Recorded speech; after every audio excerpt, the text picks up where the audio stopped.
Hey guys, and welcome to another Div B cast.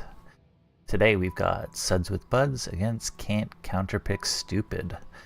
So map has already been picked. We are going to Sky Temple, which was picked by Can't Counterpick Stupid. And have not seen this map yet in the new patch. What was a very snowbally map before probably became a bit more snowbally in the last patch, and yeah, be interested to see what teams do here, because it's just very easy to run it down, and there's a lot of camps and a lot of stuff that continue to snowball. So very interesting map choice, and hopefully we get to see some cool drafts as well. Teams are just getting into lobby. Me as well.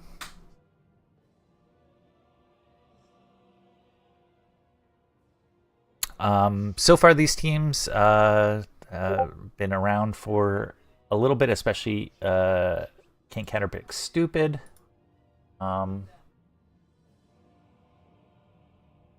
Has been around for a long time, but a lot of long-time names in both these teams. I would like to go back to see how long CCS has been playing this league, because they and the rest of the org have been teamed together for a long time.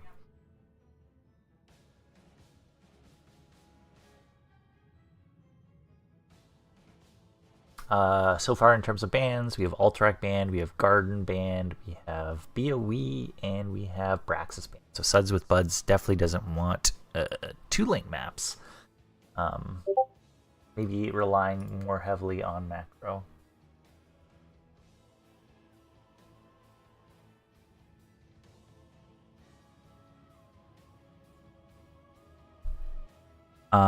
I'm actually would be very much want to see one of these teams pick Volskaya here, because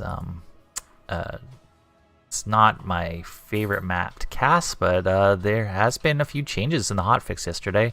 If you didn't see yesterday, because you weren't in the game, in fact, almost nobody was in the game, because the game had very bad connection issues and nobody could create a lobby, including in my game, where I was sitting waiting for about half an hour before eventually gave up, and teams had to reschedule. But some other series, they got it like a game in and that was it, and as soon as it got back out, couldn't create a lobby again. So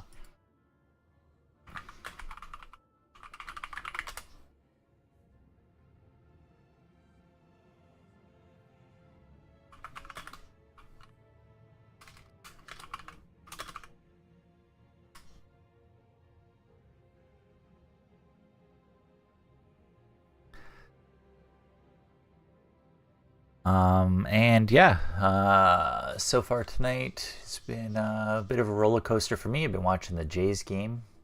You can tell by my logo, by my name, I am a Canadian, big Blue Jays fan. So not looking so hot tonight. Looked pretty good at the start of the game, but not so hot now. So be good to cool down with a nice cast tonight.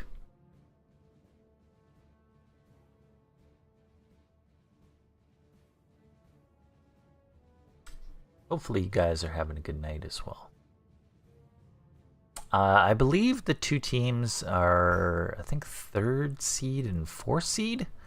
So they're battling right now for playoff positioning, and basically who they're going to be playing in the playoffs.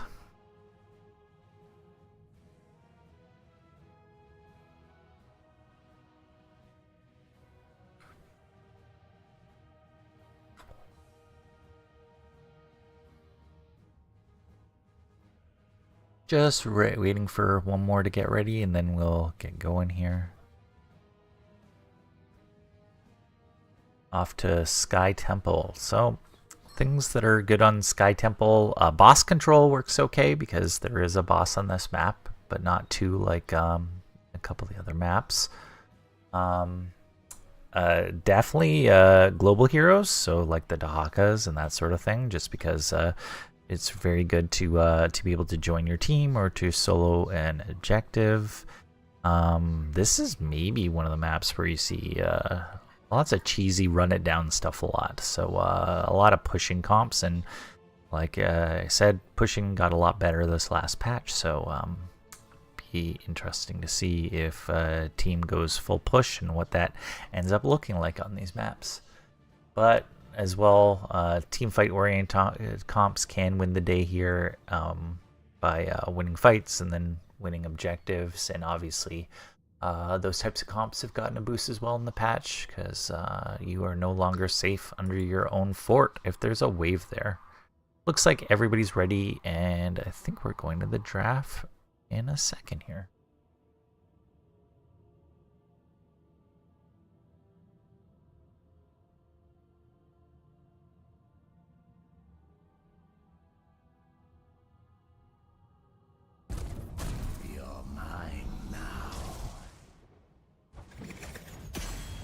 So, head in the draft. Blue team picks first. Red team picked Sky Temple, the map. And we'll get an idea of maybe what they're looking for by their bands.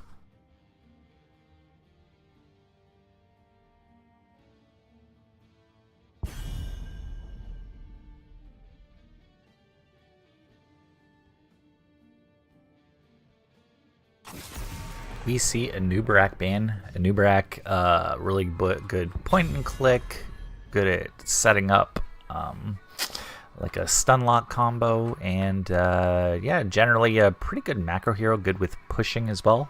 So not surprised to see him out. I know Valk does like a Nubarak occasionally.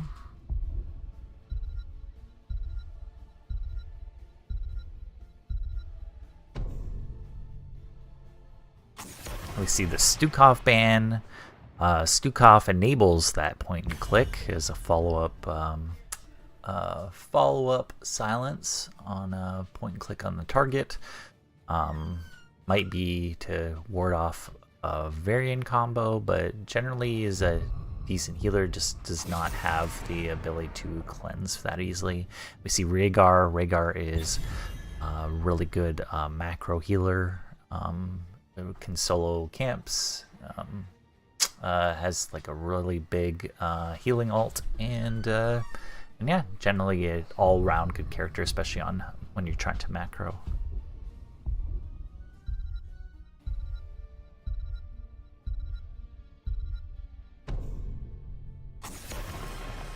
And we see the Falstad ban. Like I said, globals are really good on this map, but up front we have Johanna picked by Zloth.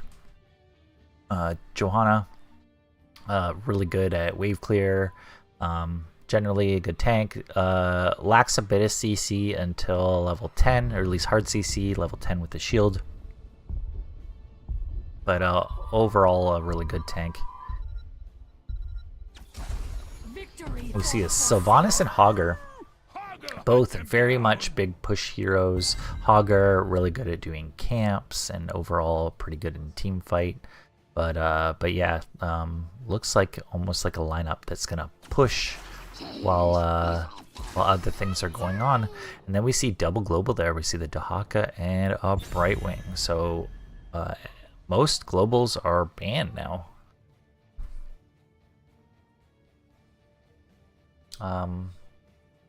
Obviously that allows them to soak some of these objectives solo, to soak lane solo, and then to come in whenever help is needed, or to help against the push of Sylvanas or Hogger. But really kind of a defensive lineup for Suds with Buds. And we see the Maiev ban. Maiev, good again when you think that the other team is going to go with a really heavy front line with all the resets on the abilities and generally pulls and that sort of thing as well.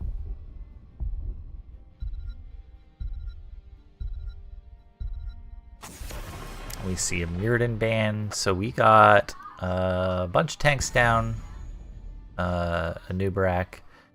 the Mirrodin, and the Johanna.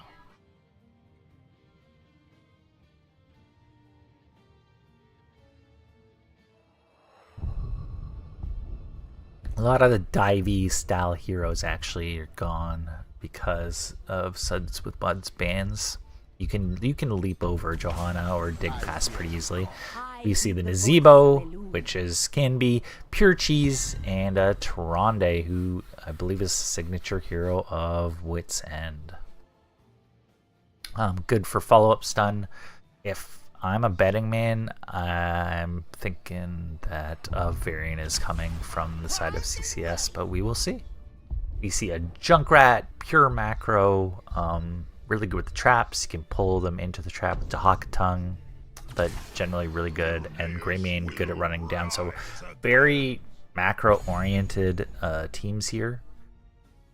We will see what the tank pick is. Not a lot of hard setup CC. That's why I'm thinking that the variant is here for a Tyrande follow-up.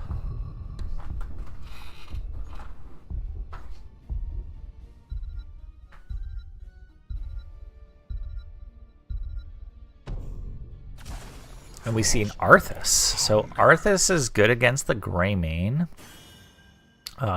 Generally pretty good at macro overall.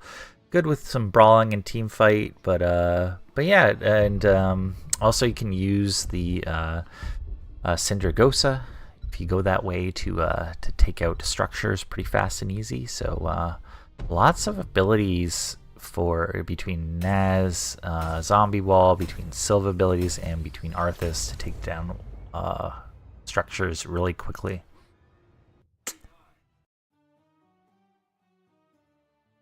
So, heading into game, in terms of the drafts, let's see.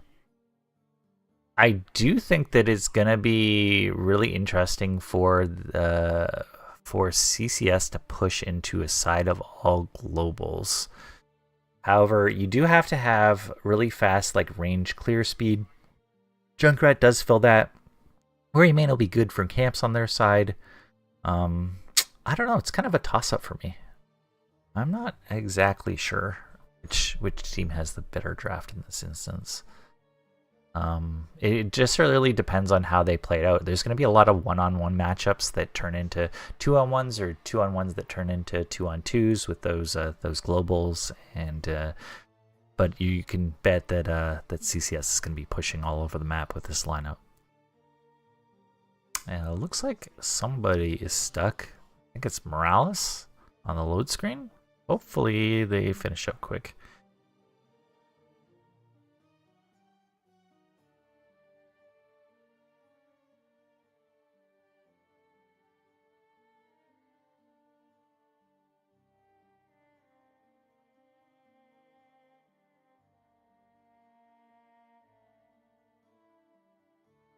But yeah, there were problems with making lobbies in games yesterday. And I think before that, I think I've been averaging 5 lobbies per series when I've been casting recently. So there's doesn't seem like people connecting is going pretty well recently. I would prepare.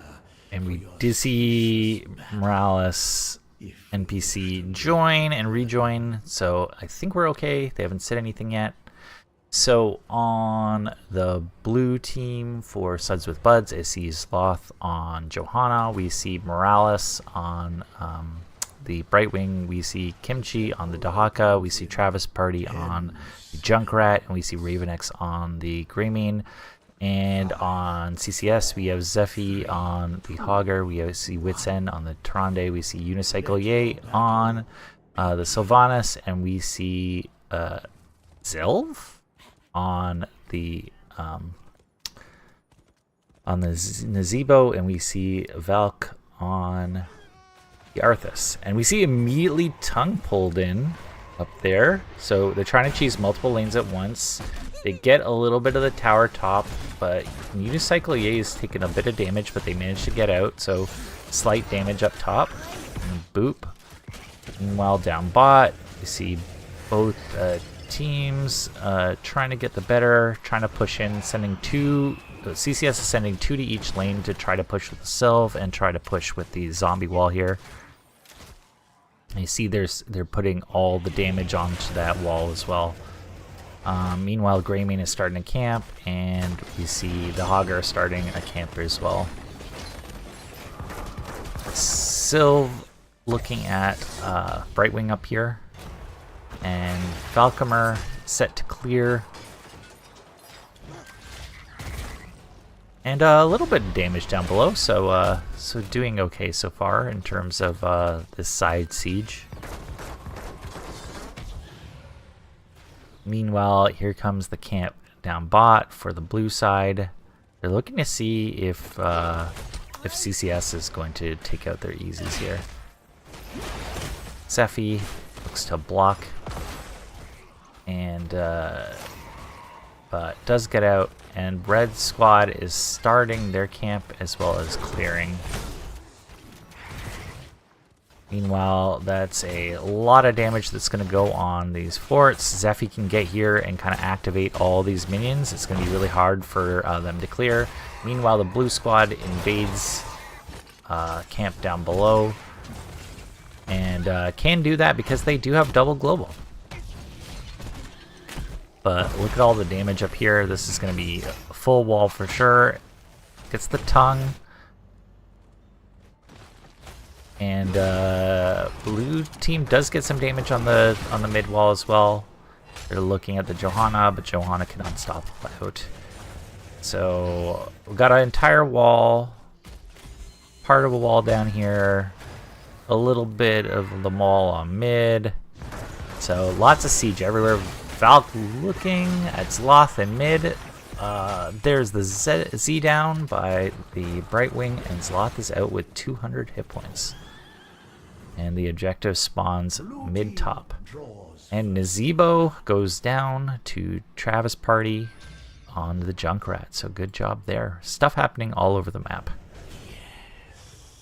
My magic flows through the temples. And we see the middle objective getting taken by Falconer. Zephy is far away, and this push is going to be really tough to deal with.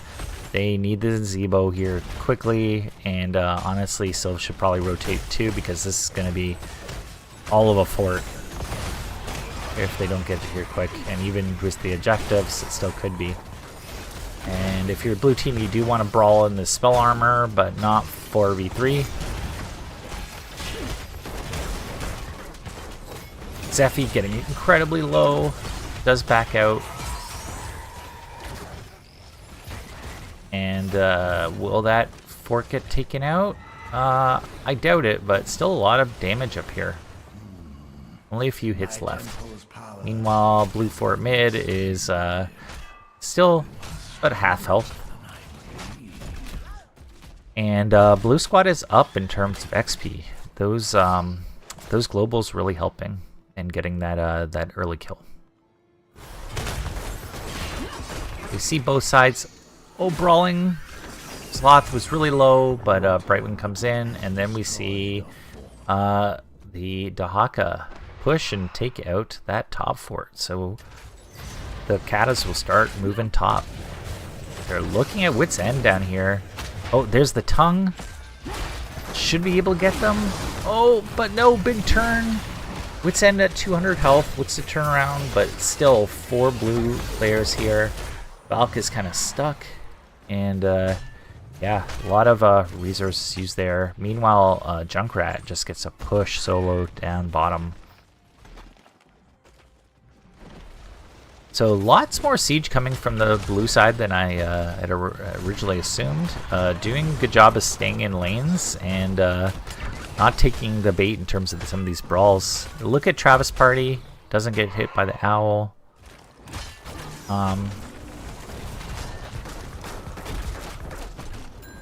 But yeah, we're probably still waiting for Nazebo scaling and that sort of thing. But yeah, it's almost like the strategy turnaround on the red squad. There's the dive in onto the Sylvanas.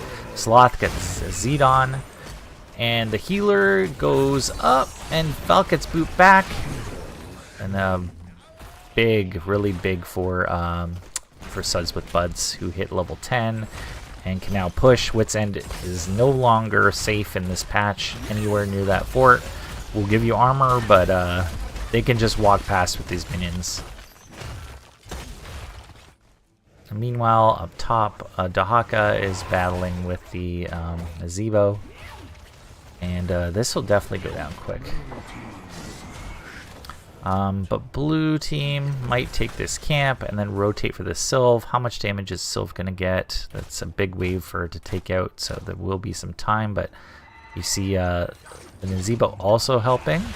Does pop the Gargantuan outside the team fight, as is tradition for Nazebo players. And they look at Valk, that's a big silence.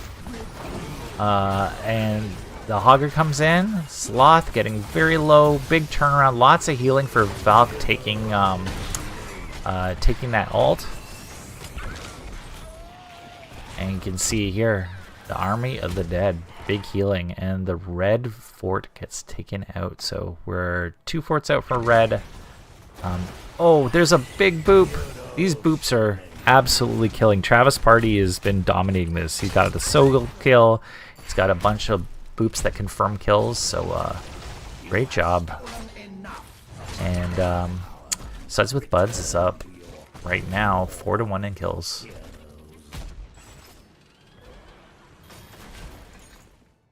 You see Blue Squad, they're taking out the bruisers up top. Meanwhile, big siege, another Gargantuan popped on the fort outside a team fight, as is tradition.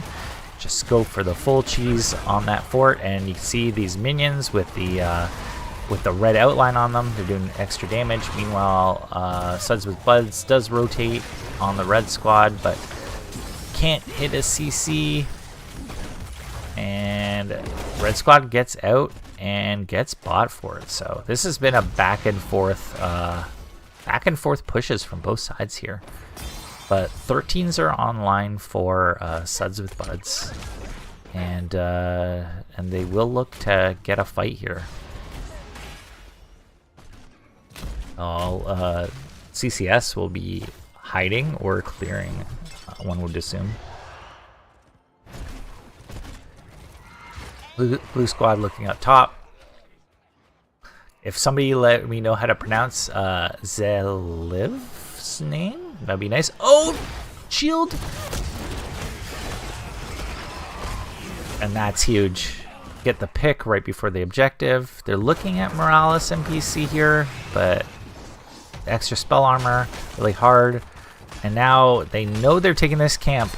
Does the rest of Suds with Buds know it? But CCS gives up on it, knowing that everybody was coming in. So big turnaround here. You see Zephy going top for the top objective, and you see the Blue Squad look for those easies. Meanwhile, Zebo, I thought might be going off lane there to go cheese some more forts, but is back there soaking. Teams seem fine to trade 1-for-1 right now, and they look at Dahaka. Dahaka heals us back up to full though. We see another fort down, so pretty even on structures. Blue team is a level ahead with all that soak and the extra kills, and can come in here anytime, but they do have the Johanna on the actual objective instead of one of these globals, which makes it harder for them to come in and take anything. But they are looking here to invade. Hogger is still up here, and they're looking at the Dahaka. Dahaka easily get there. You see the shield, you see the jump on Unicycle, yay.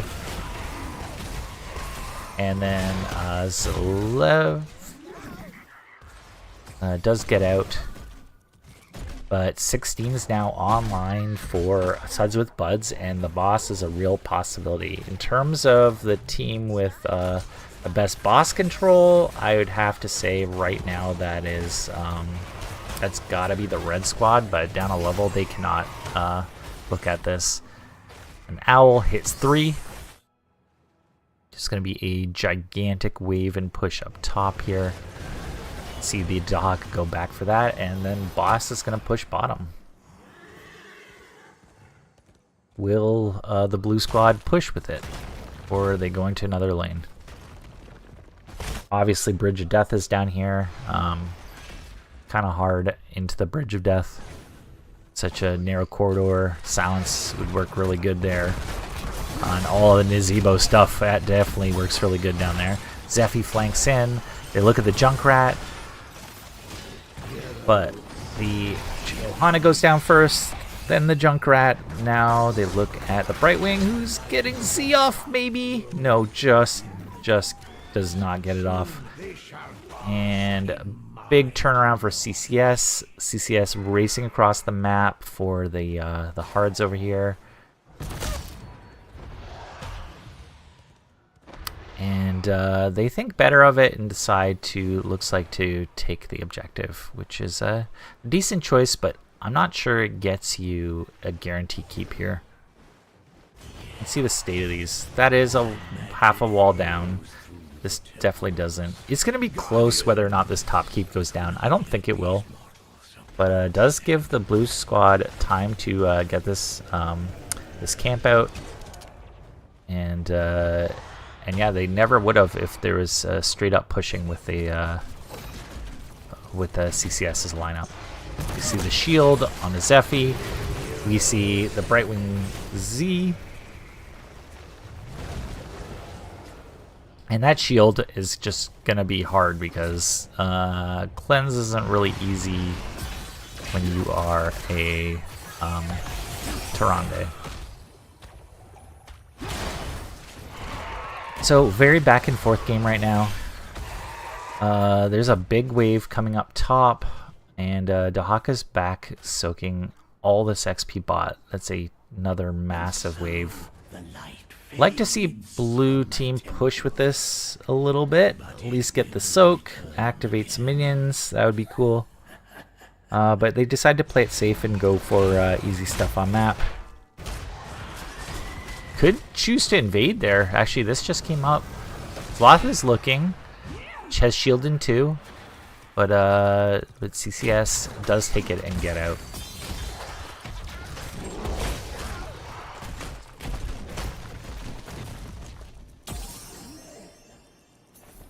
So 19 versus 19, pretty even XP. All the globals are still here together with the 5-man. I guess they got scared of those shields. Oh, we see a bush party set up here in mid, but that's not a position to stay, and that shield can be coming anytime. And a big push here down bottom. Blue team waiting for 20. They can get together anytime with this lineup with the globals. But red squad is smart and decides to back up. And we see this bottom wave pushing down the Bridge of Death. And everybody's a little bit split. Blue squad does not get to actually use their 20. This camp can be very important. It forced the Dahaka up top. And Kimchi is coming in. Oh, there's just squishies on the camp right now. Gets the tongue. And there's the follow-up by Ravenex. There's a boop off the camp. That's a massive turnaround. Wit's End gets stopped. And that is a 2 for nothing. And now we see full on race. Look for another kill. There's a 20 Nazebo there, however. Zaloth getting really low, but another wave comes in, which takes all the aggro. They can dive past now if they want. And they're looking near core. and decide to think better of it. It looks like they're going to back off and get bottom objective. Send Kimchi up top. And they're doing a boss. Woo! Okay. They can do this. They don't have all the people around you there yet. And but this is gonna guarantee that that bot keep, I feel, unless there's something crazy. But Nazeebo does get to throw all his abilities down this bridge, down the bridge of death. I see Brightwing on the objective. This is looking like an end condition right here. Global on the objective. Boss running it down. Obviously, the objective becomes less important as soon as the comes in. There's the pull onto Valk.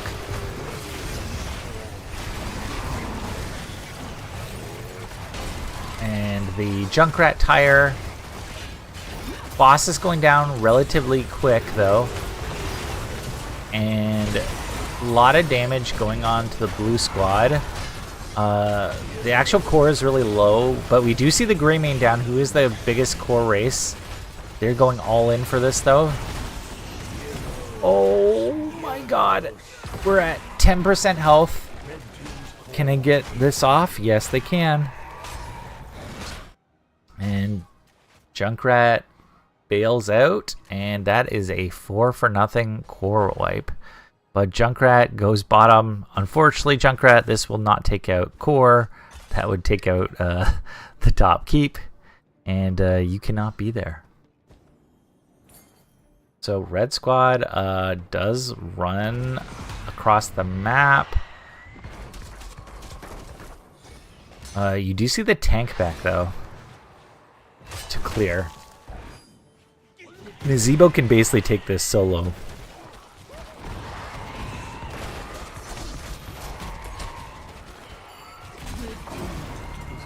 So they do not force the end. They do play it really safe and get somebody to clear. Meanwhile, Hogger's going down bot. The rest of the team's up top. And they dive onto Wit's End, the Greymane. And Greymane just blows them up. They're looking at the Nazeebo now. There's the big tongue onto Nazeebo. There's the Zed. They hit the shield. And I think this is all she wrote. Unicycle Yay trying to bait them off their mounts. But they start running it down. The core is at about like 40% of health. This core is traditionally really hard to end at. We already saw that a little bit. And blue squad is going all in for the core. Travis Party got a auto, and that is it. So that is a game 1 for Suds with Buds.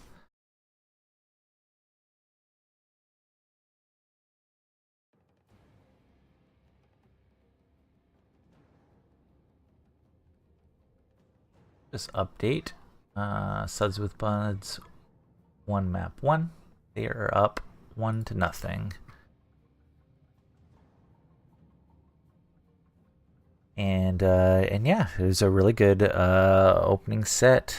I thought that early game that Suds with Buds did a lot to counter kind of like the full push type of build and comp that CCS was going for there.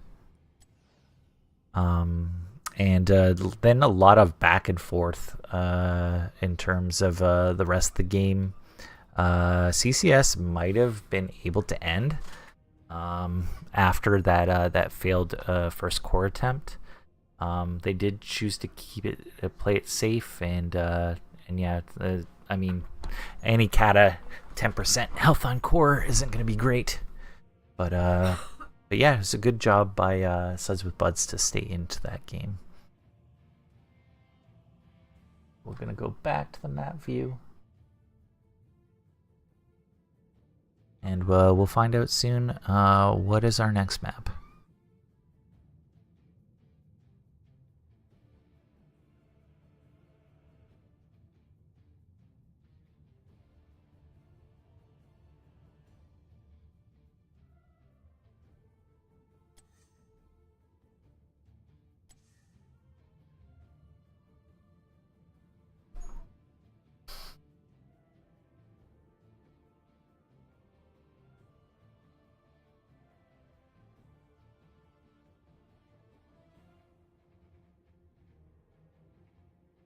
Yeah, I would say in terms of MVP for game one, I might give that to the Junkrat.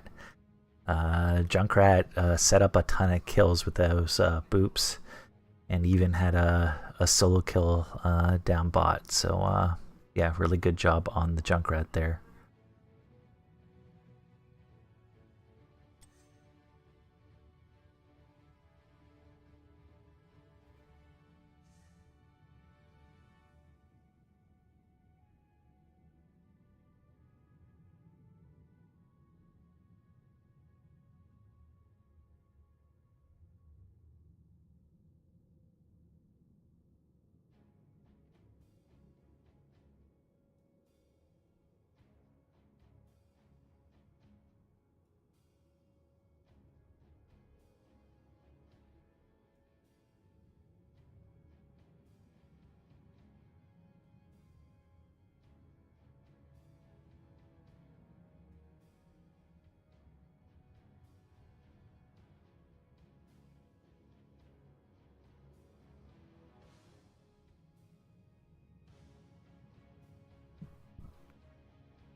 Still waiting for the teams to set up a lobby.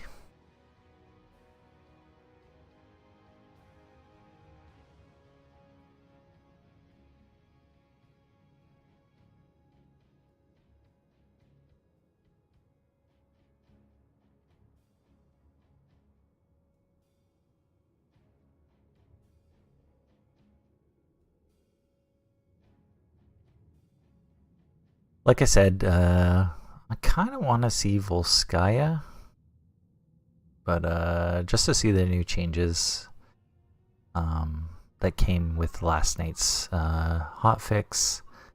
But yeah, lots of the other seems like macro maps are the ones that are the most available at this point.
Still waiting for the lobby.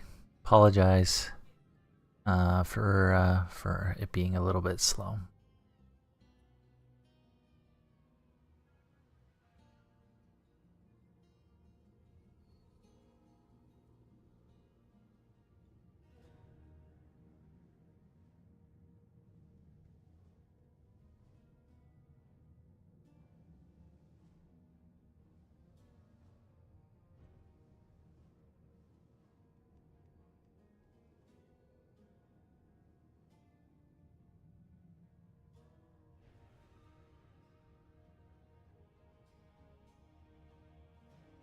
Looks like we are going to Infernal Shrines. Infernal Shrines.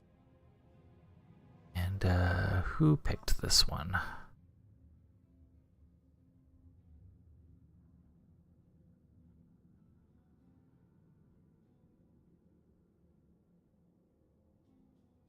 team won, so that looks like CCS picked the map. So Infernal Shrines, the Hogger again can work very well on this map. It has to be Hogger's best map, just the ability to spin on point.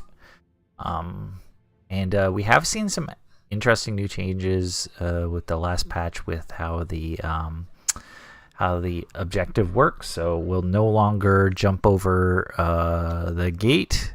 However, as soon as that wall is down, with the ability to push with a wave and for the fort to only target the immortal, the follow-up stun ability is just crazy because the fort is only going to be targeting that immortal, which makes it very safe to dive whoever you want if you get the objective.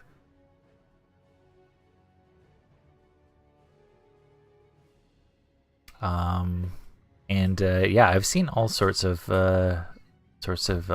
strategies on this map after the patch. Just saw Vikings getting played pretty efficiently on this map, just soaking in lane while other teams concentrate on the objective.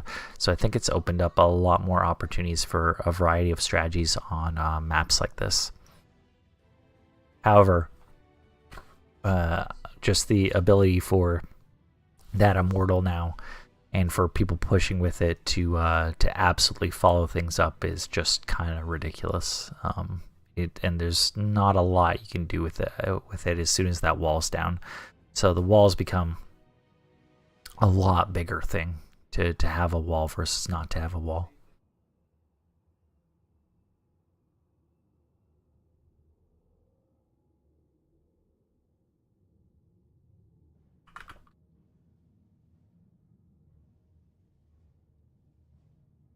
Indicating to the teams I'm ready. Just waiting for a couple people, looks like, and then we can get going. Yeah, camps spawn faster now, so you see a lot of teams going to camps right away. I think it's 30 seconds after game start, which is really quick. So again, the Hoggers, stuff that can clear camps really fast. A lot of the offlaners like the Sonyas, Greymanes, they become a bit more valuable now that camps come up quicker. Obviously, that's only like an early game thing, but it does affect some of the heroes that you end up picking. Looks like everybody's ready and getting into the draft pretty soon here.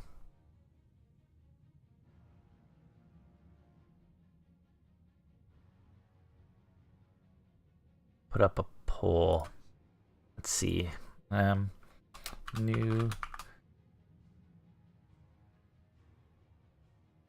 Infernal Shrines.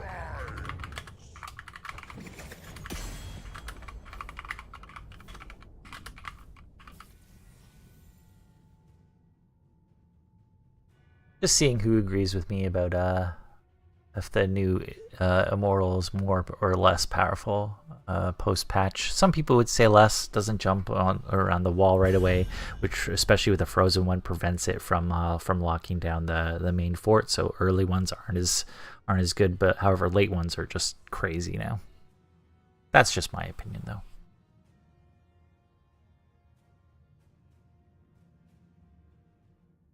And I am not allowed to vote, so it's all your guys' opinion. Headed into draft. Suds with Buds gets to ban first and pick first.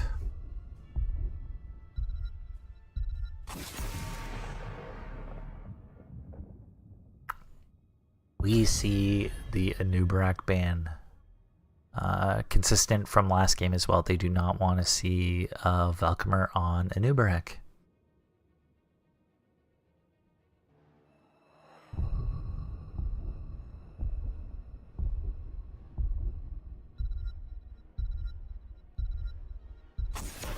And we see a Stukov ban. Again, consistent, good for follow-up, that sort of thing.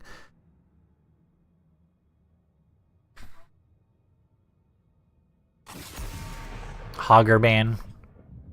Makes sense. This is one of Hogger's best maps. Has to be his best map. So many camps start earlier, just sit on the point. There's only a few characters that actually counter him spinning on the point. It requires some brave positioning some of the time in order to do it. Generally, it's a big nuisance on this map. We see the Junkrat ban.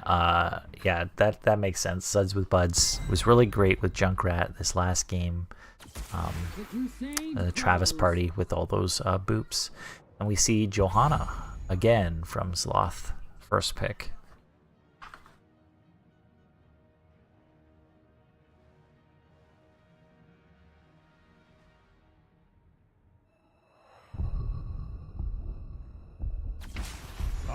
We see Rhaegar as well as a Vala. So Vala was bugged previously, so I don't think I've been able to cast a game with Vala while the bug was still in existence. However, really good at this map, can build up hatred, especially on the objective. We do see Kael'thas as well as a Dahaka. Dahaka again from Kimchi.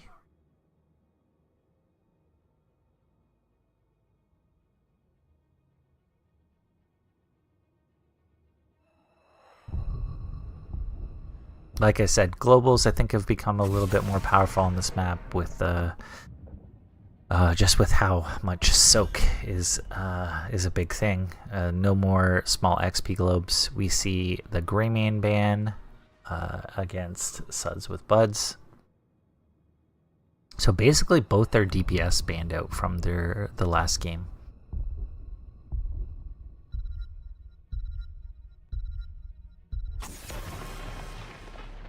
We see a Muradin ban, so very similar tank bans.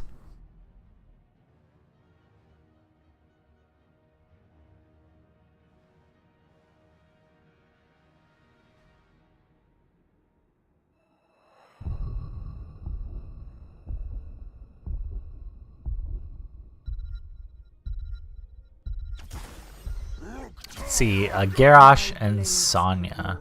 So, like I said, Sonya is really good at camping on this map, has got a leap, good on the point as well. Garrosh, throw into team.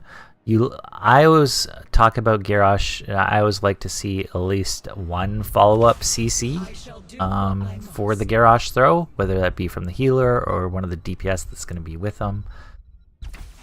But we see an Alex Straza as well as a Thrall. So big front line with a Kael'thas from Suds with Buds.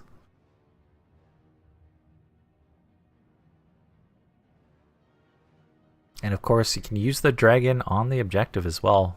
And chain bombs, lots of different options for Suds with Buds. And we see a Deathwing. So Deathwing cannot get CC'd. Again, a massive frontline, but more of a traditional hyper carry with a Vala from Unicycle Yay, and then having the three frontliners there. So Deathwing can follow up on a Garrosh throw. It is a little bit harder, but yeah, it's definitely going to be hard to run into that Garrosh, especially after the 16 chain bomb talent. So we're going to head into game. In terms of draft, I actually like the CCS draft better because they have a more traditional hyper carry. They do have a global that kind of matches the Dahaka. However, if Chain Bomb spreads too much with the Rhaegar, with the Sonya, with the Garrosh, and the Deathwing, CCS says nobody to blame but themselves for drafting directly into it. Yeah, I think at least in terms of like who I think should be ahead if they play it right would be CCS. However, if they play better, you're gonna see Suds with Buds take a lot more of these team fights, and yeah, it's gonna be generally really hard for CCS to waddle past a Johanna and a Dahaka and that sort of thing. However, Thrall could be in danger a little bit. And Sonya, I wonder the actual ult, whether or not it is still the leap or not. I do find it interesting that that Suds with Buds, I didn't see Anduin banned, so I'm just kind of surprised they didn't set up the classic Johanna shield and light bomb combo. However, Deathwing would kind of counter that as well. Just yeah, Deathwing without the ability to get CC'd be very interesting in these take corridor battles. So for Suds with Buds, we have Raven X on the Thrall, we have Kimchi on the Dahaka, we have Travis Party on the Kael'thas, we have Sloth on the Johanna, and then we have Morales and PC on the Alexstrasza. And then for CCS, we have Valk on the Garrosh, we have Faculty on the Deathwing, we see Unicycle Wei on the Vala, we have Wit's End on the Rhaegar, and Zephy on the Sonya. Show you guys talents so you can keep track. We do see Stormcaller early on, auto attack build from the Vala. We do see the Laws of Hope build, so very much playing into getting globes, which is decent to stack with the Alexstrasza. Oh, they threw away the Thrall. Sloth into the red side to try to interrupt rotations.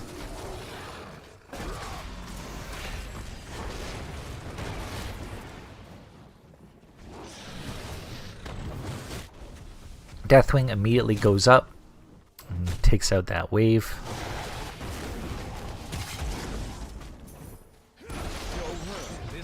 And Sloth looks to stick on Valkymer so nobody else gets thrown. Is just body blocking and trying everything to make sure that that those squishies don't get thrown. Meanwhile, Zephy really low on that camp. Oh no! No. 5 health. Whew. Yeah, just let Deathwing take it. Just let Deathwing take it. And down below, we see the blue squad brawling out the other side, and Dahaka gets to clear wave. I think there's some lost soak from the red team, but we do see Deathwing land back down, and they are down about a third of a level after all this. But the top bruisers are pushing up top here. Kimchi getting low. And both mid camps come out. Blue squad is starting bot camp. However, this is going to be a 4-on-3. They're going to have to give it up. Zloth gets tossed, but out of the way. And the red squad gets to claim that camp.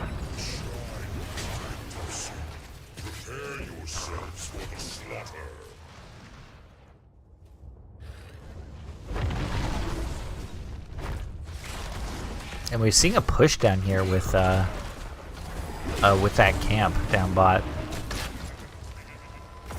And that Deathwing being a menace, breathing fire through the middle of that. Not a lot of damage for that Deathwing, simply because there's just a spellcaster there. And Travis Party has to fall back. And Sonya gets on objective early, so pretty good lead for the red squad early.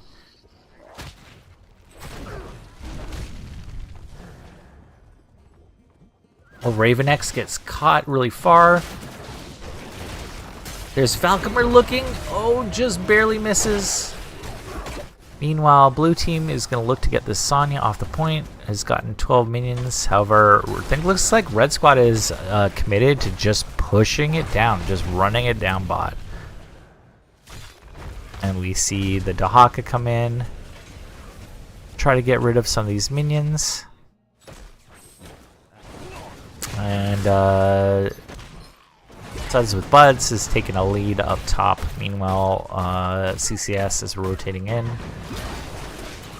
Falcom are looking. Sloth trying to get in the way, so no good throws can happen. They're looking at Travis Party, who's kind of on an island, and gets taken down. Meanwhile, Kimchi looks at the back line. Zephy dives in, and Kimchi goes down. They're looking at the Johanna, who's already popped Unstoppable, and really close, but this is going to be there for the red squad. And this is what I'm wondering, like, pushing the gate right now, like, getting that gate down becomes a bigger thing than it once did, because if this is up for the next jump, it's gonna be huge. Oh, Vala steps up really far, and we see the Immortal jump past, and Deathwing. Sloth gets thrown in. They're looking at Unicycle, yay. And Deathwing is just roasting people right now.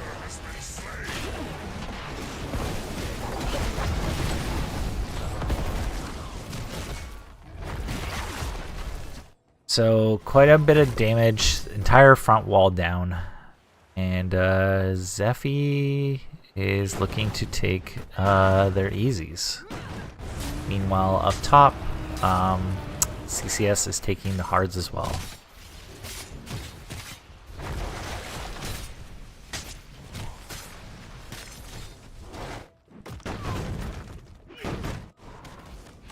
So both bruiser camps getting taken at basically the exact same time. And 10's about to come online for Red Squad. Do they use this to get together? Do they use this to invade or push? Looks like they use this for bot camp. And maybe we'll run this down.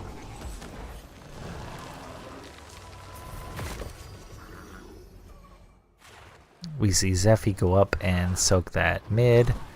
And the rest of the red team that was hoping to push with that camp now has to back off and look somewhere else.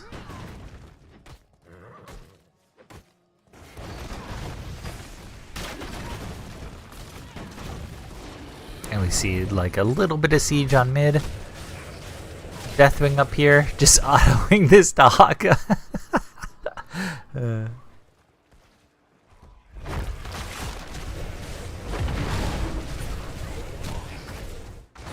Meanwhile, red team is diving right past, looking for this KT. However, KT does get the ancestral, and yeah, that's a really far dive in without a wave, and 2 down for CCS. The ults have come online now for the blue squad. You do see the shield. You do see the adaptation, Sundering, Phoenix, as well as Lifebinder. And then Bellowing Roar, Decimate, Ancestral Healing, Leap, and Rain of Vengeance. And you see these minions start to light up, as there can be a big push. However, Valk is looking past, throws in the Alex. Alex gets Lifebinder off. Managed to live. Deathwing lands behind. Has a good angle of the Bellowing Roar on the whole team. Should they use it?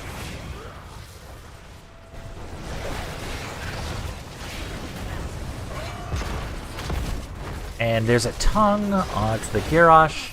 Sloth getting really low. That Vala chasing down. And Vala just doing work as the hyper carry here. Kimchi gets the tongue, but Vala is still diving in there. And this gives Red Squad a pretty easy objective. And 13 talents.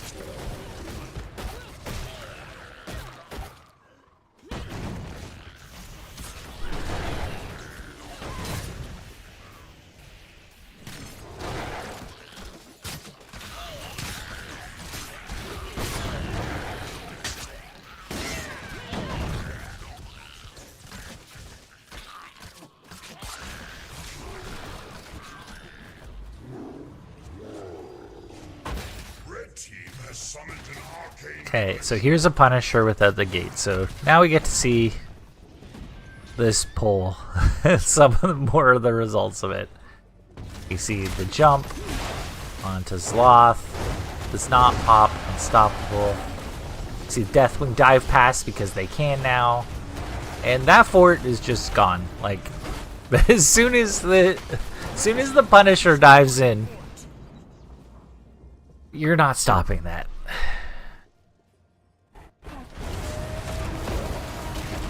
Deathwing still looking to roast stuff. I don't think I've seen Deathwing below half health so far this game. They don't have a lot of damage for this Deathwing. No auto attackers, nothing to really pressure.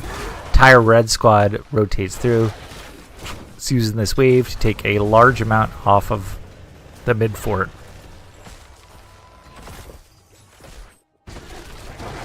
And decides to go and take their easies.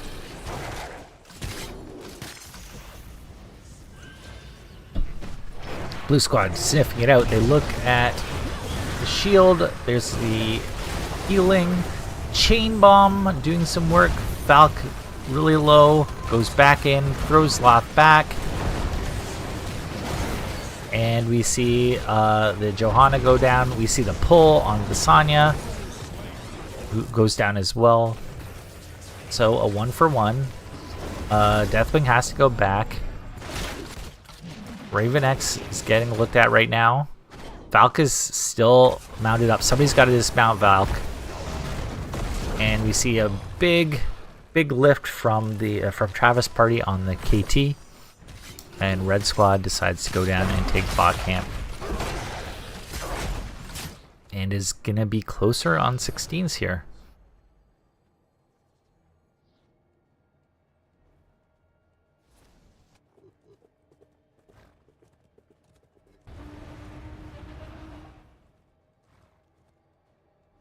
And now looks like Red Squad is going to see if they can push down this mid. They can push with this. All they have to do is activate the minions.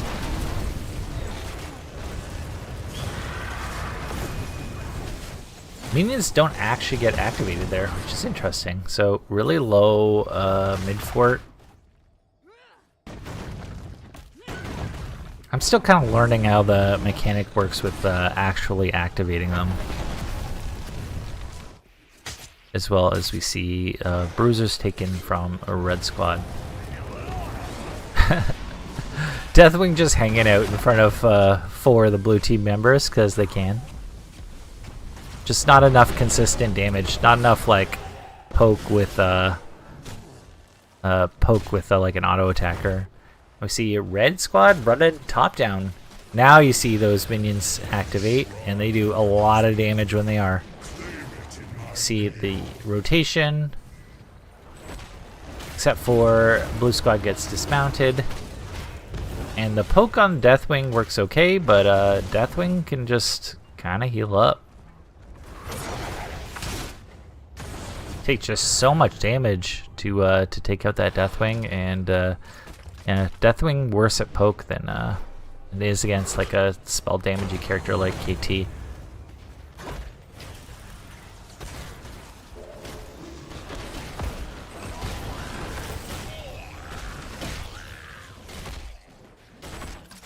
Red gets mid camp, doesn't get on top right away, decides to basically, they can just leave this actually, you don't have to be here. Unless they want to keep on looking.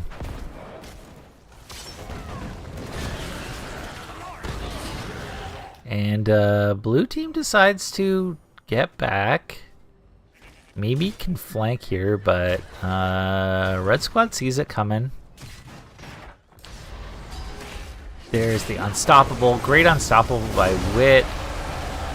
And Wit gets everything off, including that cleanse. Able to get out. Meanwhile, up top, they're looking at Kimchi. 2v1. See Morales pop their ult. And they will have the lead here on this objective. However, that mid is still pushing and will be pushing even more with this Deathwing, who can take off whenever they want.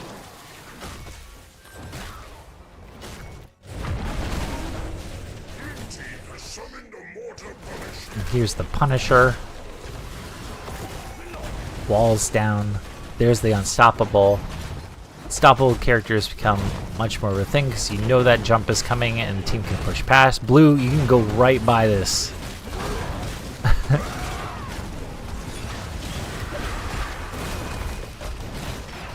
They get Zephy. Zephy manages to leap out. However, this fort is absolutely gone. Valk gets rooted.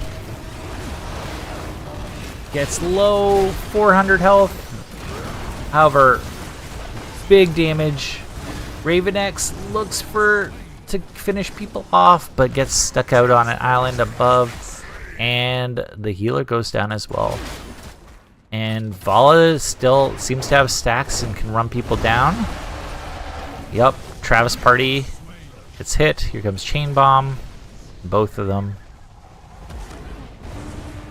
However, Red Squad can just kind of sit here and poke this down however much they want. It does look like they want this camp though, and to push with the camp.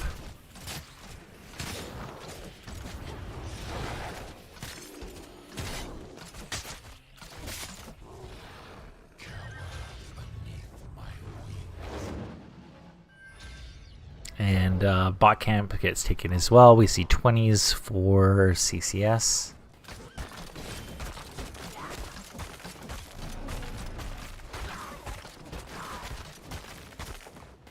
Red team has destroyed a fort.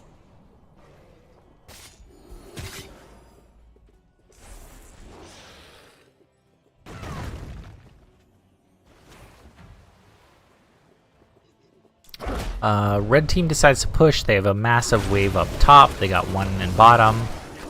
However, it gets cleared pretty quickly by that the double flame strike talent.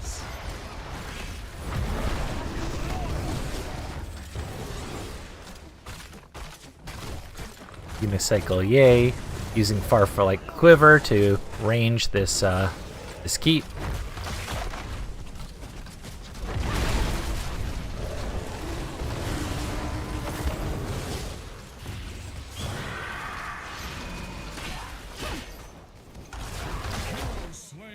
And down below, Sonya goes down. So, not great timing for the red team. They did have 20s. They were pushing. And now they're going to have to back up. And Suds with Buds is looking at this camp. They know they're here. They might be able to get out.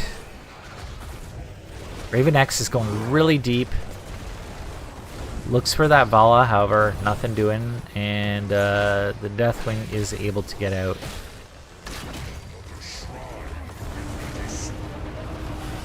And the chain bombs now from the Deathwing, from that talent, are doing some work in these tight corridors.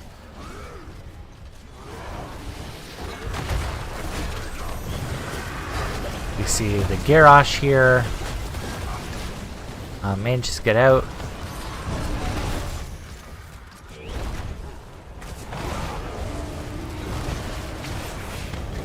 And Kimchi really low, however gets the ult. Deathwing dives past. There's Sloth has taken the shield talent, blinded by the light, which does get reset by shield glares. And Red Squad is using this time to just push down bot 5v4 while Sonya is on point. Are they safe here? They might have overextended a little bit. Unicycle Lier looking to run into entire team looking to run and give time for Zephy, who's on point right now.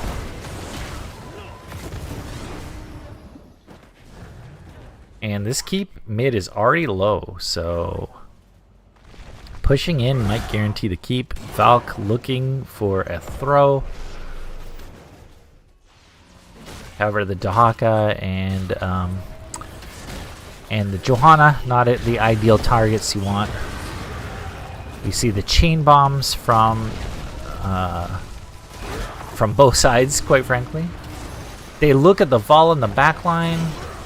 Vala gets blown out really low, gets out. However, tower damage getting taken by a Raven X. Leap on a Raven X. And Red Squad in a definite lead here. Can they get the CC on the rest of these characters? The Importal does spawn Zloth incredibly low. Still has Unstoppable up. However, this healer full stacks on Stormcaller.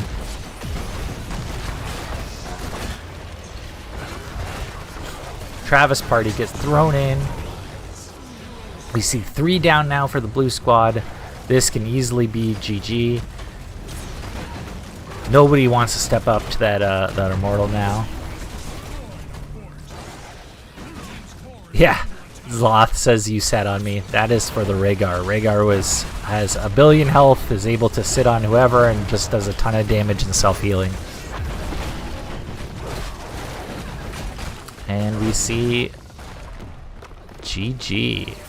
Or can't counterpick stupid.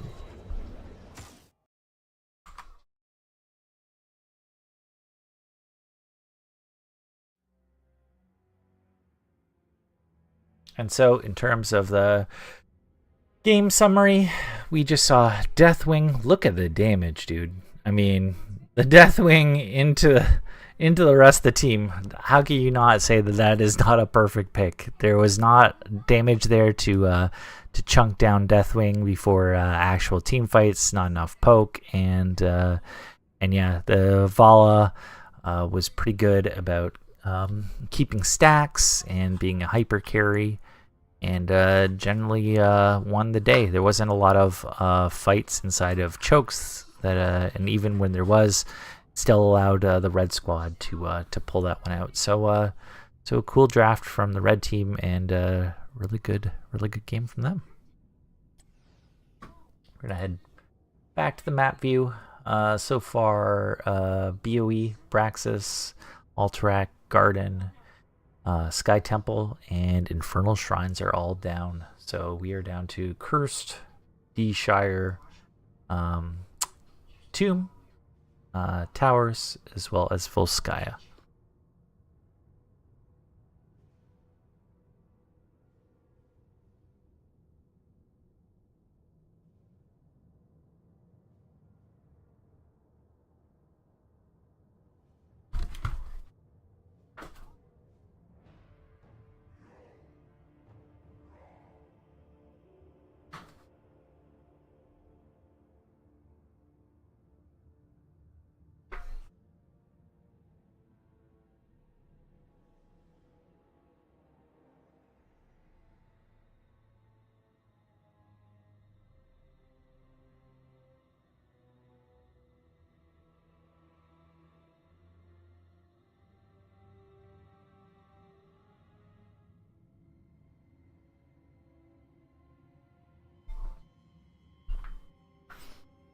Thanks, you guys, for sticking around with us. We're on to Game 3 of the series.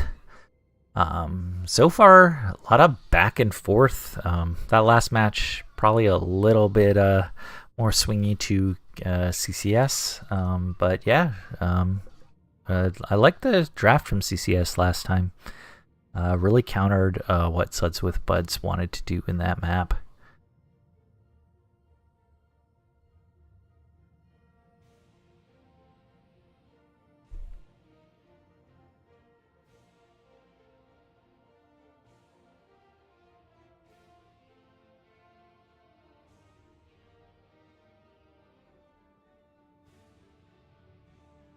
Just waiting on the teams to make the next lobby, and then we will join in.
Alright guys, we are back. Looks like we're headed to Cursed Hollow. And this was picked by CCS. Cursed Hollow. Lots of boss control can work here. Again, globals are really good. You can, especially because how the objectives works, you can do like a run it down style comps, because one objective lost doesn't mean the end of the world, and you get more out of pushing sometimes than you do out of getting one objective. So there's usually a pretty decent variety of strategies, but it is a really big map, so globals tend to be pretty good here, as well as the ability to especially out team fight the other person in the 1v1 matchup that you're up against. Camps still pretty important on this map, but only 2 on each side, but 1 boss on each side on this map as well. So boss control is pretty good. You see more often heroes like the Tyrael and that sort of stuff get picked on this map just because of that.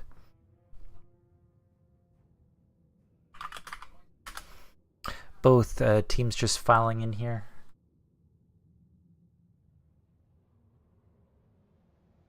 Looks like this is CCS's 3rd map pick in a row.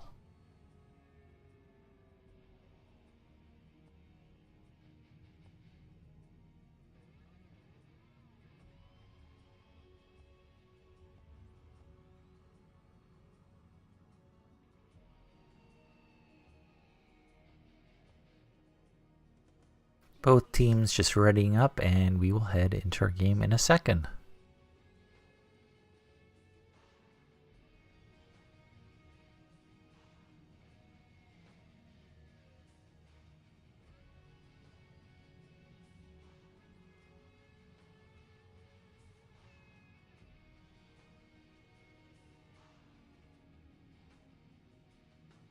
And yeah, headed into draft. Cursed Hollow.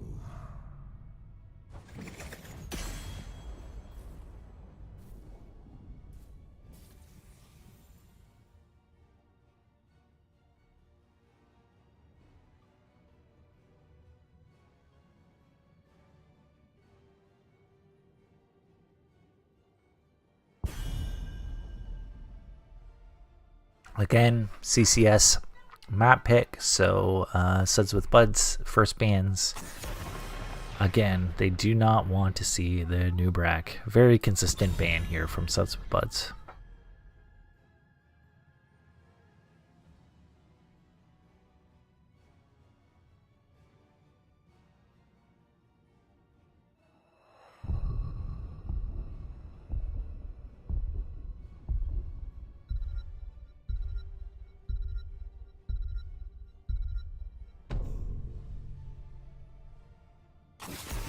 Again, we see a Stukov ban. Stukov follow-up. This is actually a pretty decent Stukov map because the corridors are really tight and makes the silence puddle become even that much better. We see the Rhaegar ban. Rhaegar was doing work against Suds with Buds last game, and we saw the acknowledgement of that near the end of the game.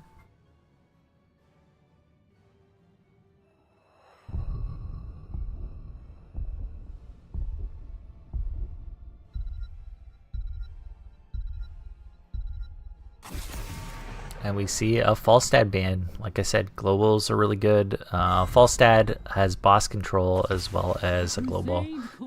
But Johanna picked up 3rd time in a row, first pick, 3rd time in a row for Suds with Buds.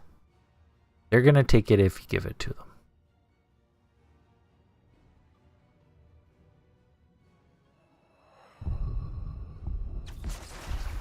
We see a Greymane, who honestly isn't great into a Johanna, but good on camps, good on Erase and Siege, and the Hogger, who again good on camps, good on Race and Siege. we see the Brightwing and Dahaka. Very similar lineup to game 1 for Suds with Buds.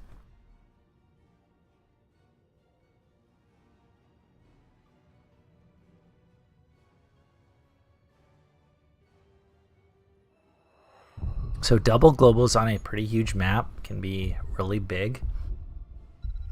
I don't know if Greymane... I don't think Greymane is very good in Johanna. We see the Junkrat ban.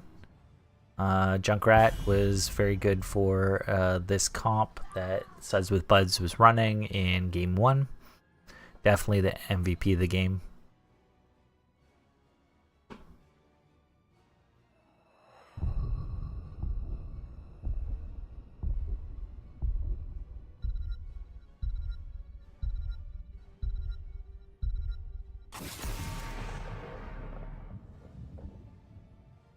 And we see the Garrosh ban.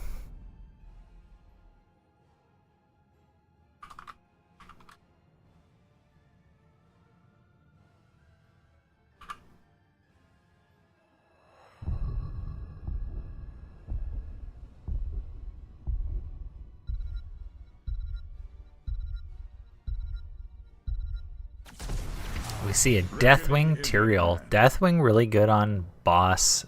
Tyrael really good on boss.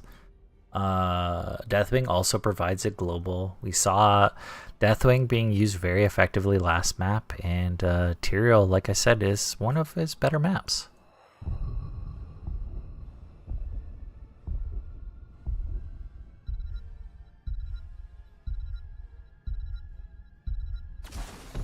We see a Orphea as well as a Cassia. So not incredibly great wave clear heroes, however pretty decent in team fight. And looks like they're really looking to counter like that Greymane. Orphea, it would be interesting to see what ults. I think it's I don't know. Let's save some lives. Ooh, Morales. So they have Tyrael, Morales, Hogger, Greymane. Could they juice pirates sometimes? I mean, they could.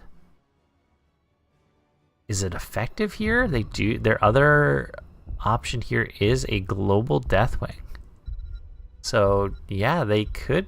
They could if they want to. However, they do have other side. Suds with Buds does have double global, and yeah, really interesting with Morales there. I guess it's a Greymane stim pack. And we're heading back into game. So again, some interesting comps this time. I do wonder, especially when we get to see what alt Morales goes and whether or not CCS decides to stack one lane with a Tyrael with Morales and Greymane and hopefully get down a fort as fast as possible. Because if you see that really early, you could see a something like a Juice Pirates S comp. So for Suds with Buds, we see Travis Party on the Cassia, we see Sloth on the Johanna, we see Ravenex on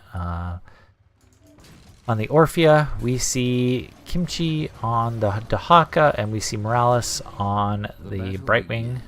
And then for the CCS, we see Zephy on the Hogger, we see Witsend on the on the Morales, we see Valk on the Tyrael, we see Unicycle Ye on the Greymane, and we see Vacuity on the Deathwing. So kind of like I said, they may look to push down up here as much as this top fort as they can. If they are going something that's more Juice Pirate-esque. Valk is the only one showing right now. Oh, really low. No healing so far for Kimchi, except for barely misses that tongue onto Morales. And so one global used will be back up shortly here, and we see Travis Party on camp. as well as the Greymane on camp. Meanwhile, Deathwing having a bit less fun time here with having a ranged damage attacker on top. See, there's a lot more life taken off. Maybe more than most of those team fights that last game. So Bruisers come out with Red Squad. Kimchi looking to push up top a little bit. As well as Red is getting the Bruiser out mid. And only the Johanna here to defend it. So this can really do some damage. Oh, there's the pull onto the Greymane.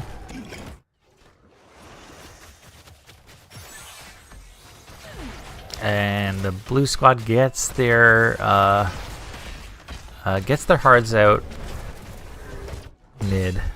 And red is very committed to this top lane right now.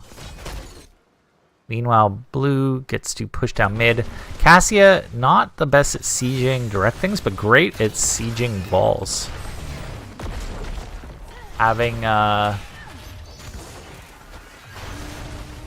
being able to hit all the buildings at once is pretty huge. And yeah, we're gonna see quite a bit of damage on this mid fort. Meanwhile, up top, they're looking at Kimchi. Gets really low. Continue to push that down. Looks like the objective starts bottom on the on Suds with Bud's side. I will say though, from the red side, there's not a lot of hard CC. It's more of an Outlast style comp, or like I said, a Juice Pirate style comp.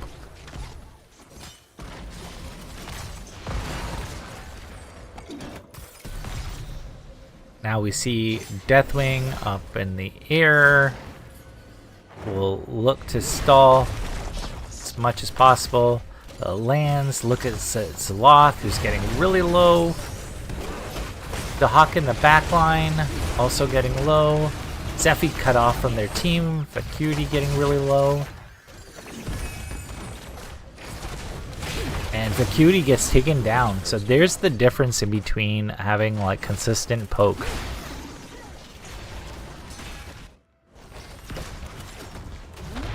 And the first objective is taken by Suds with Buds. Meanwhile, up top, Valk is taking out some minions.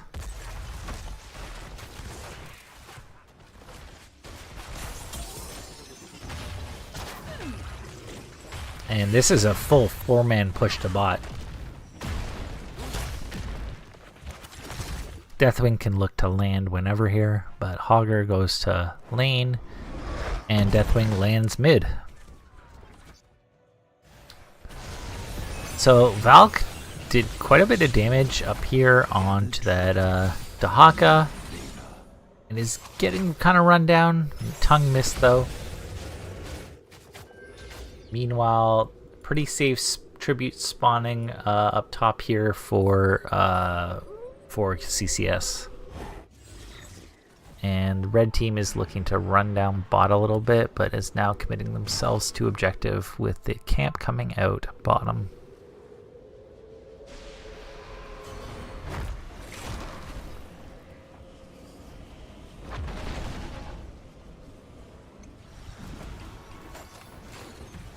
Level 1 stacking clear. Interesting. And red squad goes right for their boss. They do have a lot of boss control, however, they do have to stay healthy here. And this is a very split team fight. Falk getting really low. Polymorphed. Barely gets out with 200 health. Meanwhile, red squad is still on that boss.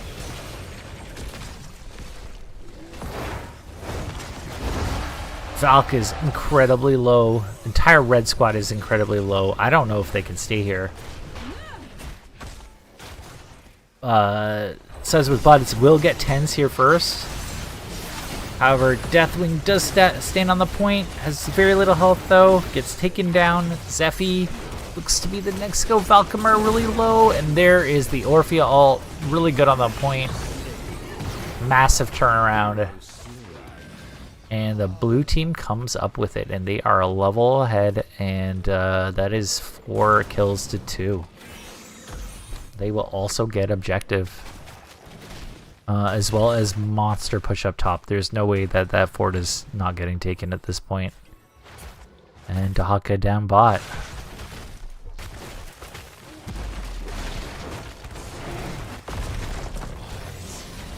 Yeah, it doesn't matter so much if you land here now, Deathwing. Everything's going to target that wave and that boss. So it kind of just scares them off. Meanwhile, blue squad is a level and a half up. And we see them looking for the poke more often on the Deathwing this game. And we do see the medevac dropship as well as the Sank. So, will they use it? Will they go all in, or at least partial all in for a fort? That is the most exposed one and is in their boss lane, so I would assume if they're gonna do it, that's where they're going. Shall we see who gathers enough tribute this time?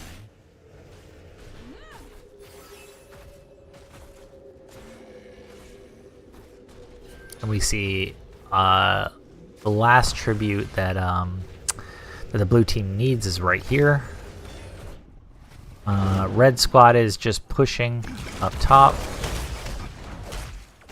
But this is so much pressure down below. That boss coming in, as well as a wave, as well as heroes to activate that wave, that you're just going to see this fort absolutely melt. And you can feel pretty safe there as the blue squad too. We see the Deathwing land to try to interrupt fully. We see the red squad up top, at least a couple of them. They're just looking to try to delay this as much as possible. And Unicycle just gets... now they're running backwards? Are you not gonna... Okay, it's camp. Meanwhile, CCS is just running backwards as fast as they can, while the objective is on them.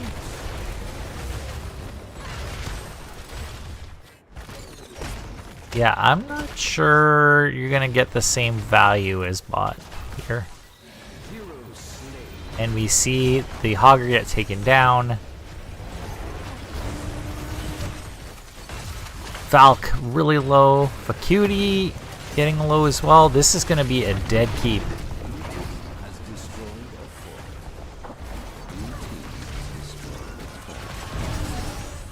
We see the Fear. Cutie down at quarter health. There's the pull in on a unicycle. Yay! But manages to get out. Shield misses. Cutie looking. I don't think blue team can core here. They're probably overextending if they're not getting a kill right away. And so much XP to soak mid. Oh my good god.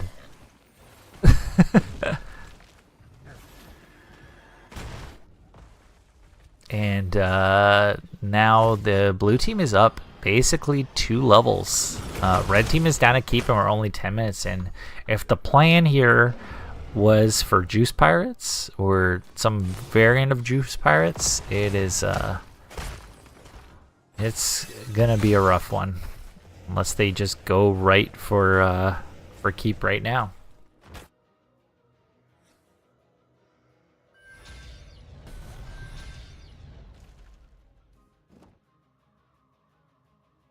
So both camps get taken by the blue squad. They will have 16 first, and red team is just looking to go down here and siege. They cannot stay here. Looks like Suds with Buds kind of sniffs this out. They can definitely look at that Morales. And Morales goes down. Unicycle Ye is next. They're looking at a really low 300 health. And just gets out 170 health left. Zephy is next. And that's a 2 for nothing. Meanwhile, massive wave pushing mid. All red team responds and blue team is looking to push with. And already Kata's on core. There's a pull in onto the gray main. Really big by that Dahaka. This is snowballing really quickly.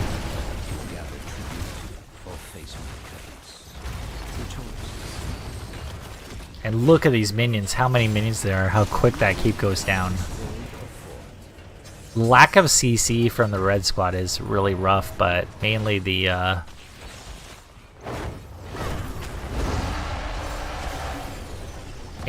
comp doesn't really do a lot into what the blue squad is looking for right now.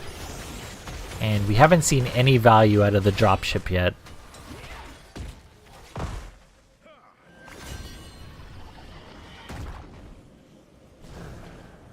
Blue gets to take their objective. Meanwhile, there's some pushing going on down below, and there we see the dropship. However, it's going to be bot fort for boss, which may take out top keep. So this may be a good trade, but how good of a trade? There's nothing to push with here, so it's just going to take a long time. Meanwhile, up top, we see the Orphea actually get taken out, but still red boss. Vacuity still into the back line here. And the rest of the blue team is kind of scrambling backwards. So now it is a 5v4 for the red squad. They're going to use this to take boss. And most likely we'll be pushing. Valk is really low.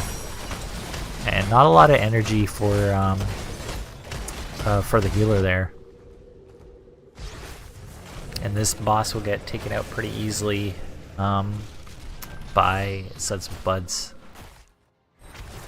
They look at Vacuity, who lifts off and gives that objective. And you're going to see red squad come up. They do get the stall. They're looking at Travis Party. Cutie's there. There's a Z on Travis Party. Sloth is in there. And now Deathwing is getting chunked out. The Orphea is doing really big work on Deathwing, but look at everything that's happening in all lanes for the blue squad.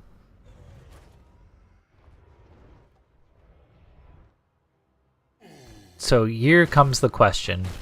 I know they haven't looked at doing any kind of juice pirates, but it's there should anything happen, and the end could come really quickly based on the comp that they have, especially to end. So any kind of keep going down is absolutely huge for the red team, but they are still a level and a bit behind, and the race to 20 is going to start here. And you see them go straight top. This is the version of the Juice Pirates I like to see. However, they decide against it. The Greyman gets pulled in. Valk is really low, gets blinded, gets taken out. But they do get the Bruiser Camp. Meanwhile, Deathwing is there solo on bot. Does anybody know or can dig down there? No. So that was a blue team curse. They're looking for Zephy, who isn't the easiest person to catch. Meanwhile, Wits End gets out up top. And blue squad is looking to end. They're going all in for end here. There's a Deathwing, there's Zephy here. And they have about 16 seconds to core.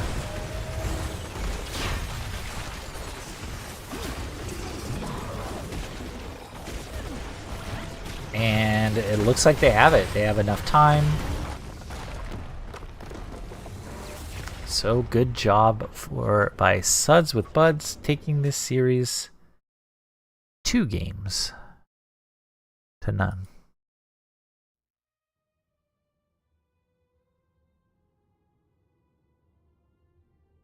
Yep, really good job. The extra poke worked really well for the Deathwing this game. Orphea, you can see top in damage right now, and yeah, kind of countered. I'm not sure what the Malice would be there for. They lost so hard early, and whether or not it was a Juice Pirates is really up to them. So I'm gonna go back to map view for a second. See if I can track down maybe an interview.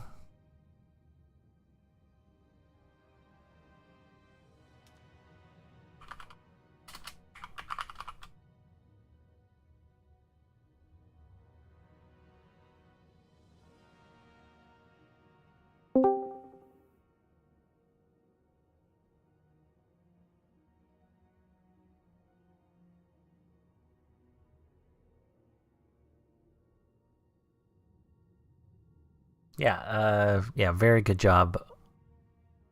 Looks like we might have somebody coming in for the interview here in a second. But yeah, Suds with Buds up 2-1. So pretty tight series.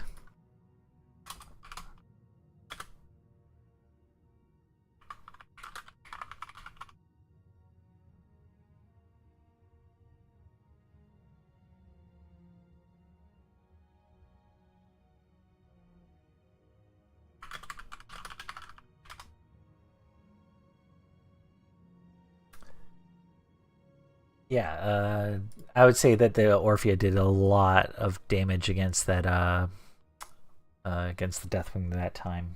While the previous series was no poke, the Orphea was allowed to stay on top of that Deathwing and just pump out a ton of damage and was leading damage for both teams.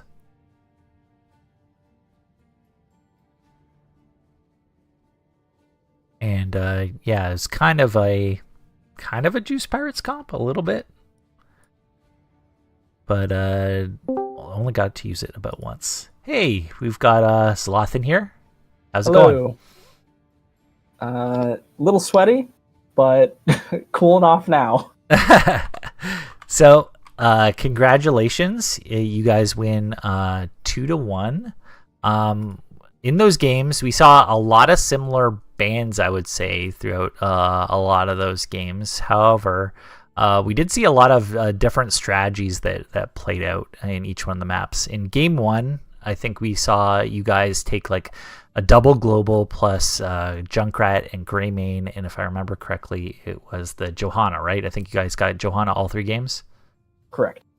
And their comp seemed to be very much like a run it down comp with the Nazebo and with the Sylve and that sort of thing. So they were committed to basically racing rather than on objectives. But it seemed like your globals actually countered that out pretty much. What do you think was the difference in game 1? Difference in game 1. Remind me, what map was that? That was a Sky Temple, sorry. Sky Temple. Yeah, I think you put it pretty nicely. Double globals really helped us deal with any potential split push pressure they could apply. I think our goal there was to try to win before Nazebo came online, or at least get the map to a state where we were in an advantageous position. If I recall, we had like some mixed success doing that. And then I think ultimately it came down to one late game fight, as it usually does. Yeah, and you guys had gone full in on core at one point and got wiped on core. That is one of the hardest cores definitely to go in on, and then finished off the next time you guys won a team fight. So that was really good. Oh, that's right. It got down to, what is it, 10%? Yeah, 10%. Yeah, at some point we basically said, like, they're in core rush territory. Either get picks and finish it off, or just, if it looks bad, we need to rush them and end the game while they're trying to end ours. Right. And then game 2, you guys were on Infernal, and you guys had like a triple frontline comp with KT as like your main damage. I thought the Deathwing was a kind of a crazy counter into you guys. It felt that like the chain bombs are really good, and Deathwing basically didn't get poked enough to ever have to leave a fight or a lane. Did it feel like kind of oppressive? And also, how was the Rhaegar into you guys that game? CCS did a very good job with that Deathwing counterpick. Between Deathwing and Vala, it put us in a very tricky position where we simultaneously did not have enough damage to deal with the Deathwing, but also couldn't let Unicycle's Vala have free reign. So we early on decided, okay, we're just going to try to kill Vala as fast as we can, to which several times Unicycle was saved by Wit's End on Rhaegar, and it was very frustrating.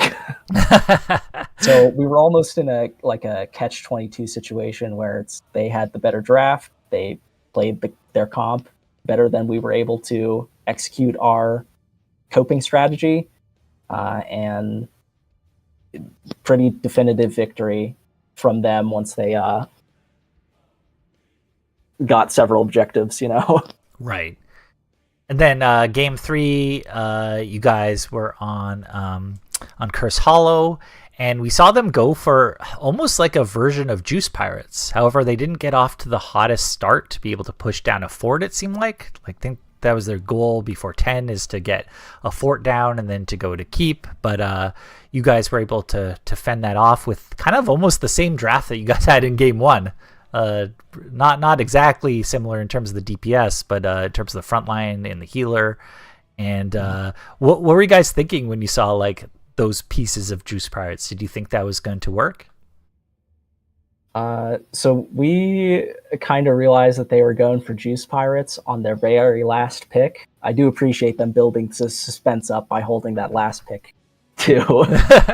And we talked about it before the gates opened, in terms of like, okay, how do we deal with Juice Pirates? We need a really good early start, and we were fortunate enough to get that start.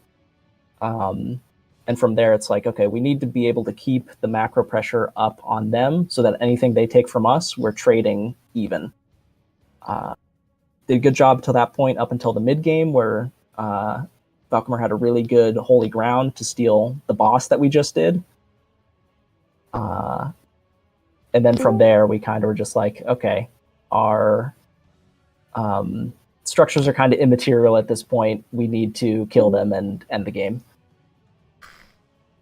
Nice. And yeah, you guys did a great job in that game in terms of rotating and actually not letting Juice Pirates be Juice Pirates by defending early, not giving them a fort, and giving them kind of some weird decisions, especially going for the keep in top lane, because that felt like what they could do with their draft at that point.